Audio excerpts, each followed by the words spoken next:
हम त जननी पियवा हाटे गईले अमरू बाजारे गईले खेत हरी आने गईले हमरा नई हरवा गईले बबुआ के ममा हरवा गईले हो ललनाई तो पियवा बही नीलिया मन गईले हमारा बड़ दुख हमारा के बड़ दुख गया गया वेली ना दिया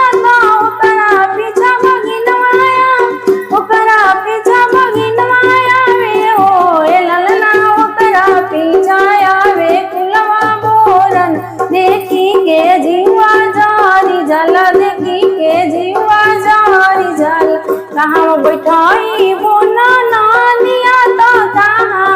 भगिनवा मटिए कहाँ भगिनवा मटिए हो ललना कहाँ बैठाई वो फुलवा बोर ना देखी के जीवा जारी जल देखी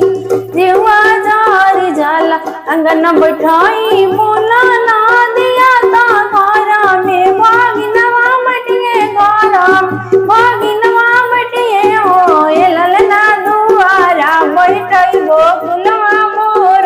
देखी के जीवा जारी जल देखी के जीवा जारी जल काई खियाई बोला ना दिया तो काई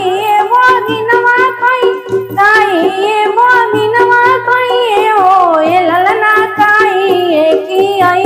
फुलवा बोर ना देखी के जीवा जारी जल देखी के जीवा जारी जल पूरी खियाई बोला ना दिया तो कौआ भगिनवा खाई कौआ भगिनवा खाई ओ ये ललना सुकल रोटी खाई फुलवा मोर ना देखी के जी